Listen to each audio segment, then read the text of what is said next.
Chapter 2. Advanced Features of Excel. Learning Objectives.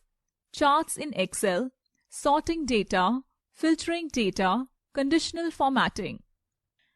Yesterday I was surfing the internet. I saw a graph to represent the annual sales of an organization. Can we create a graph in Excel? Yes, we can create graph or charts in Excel. Let's learn about charts in Excel. Charts in Excel. A chart is an effective way to display data in a pictorial form. It makes it easier to draw comparison and analyze the growth, relationship, and trends among the values in a table. Components of a chart. Chart title. Chart title describes the main aim and content of the chart. X-axis. X-axis is the horizontal axis of the chart. It is also called the category axis. Y-axis.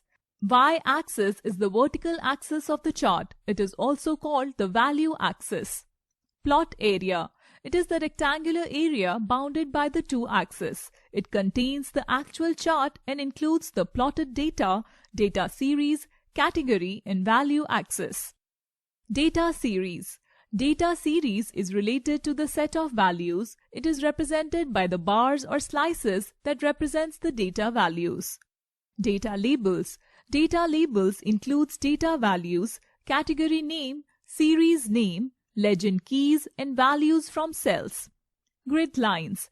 These can be either horizontal or vertical lines depending on the selected chart type. It makes it easier to read and understand the values. Legend.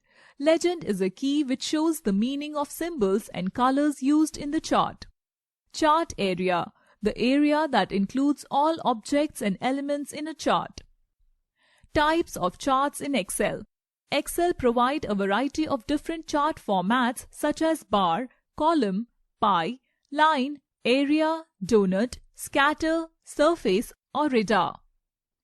Line chart. It is used to show trends over a period of time.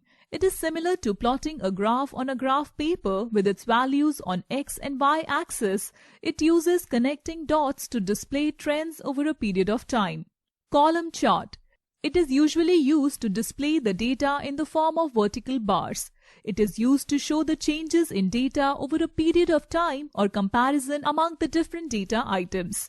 The categories are represented on the horizontal axis and the values are represented on the vertical axis. Pie chart. It is a circular chart divided into sectors where each sector shows the relative size of each value. It always shows only one data series. It is useful when you want to emphasize on a significant element. Bar chart. The bar chart displays the data in the form of long rectangular rods, also called bars. These bars can be placed horizontally on the chart area. It illustrates the comparisons amongst the individual items. In this chart, categories are represented on the vertical axis and values are represented on the horizontal axis. Area chart. It is used to display the quantitative magnitude of the data graphically. These charts are based on the features of the line chart. They basically emphasize the area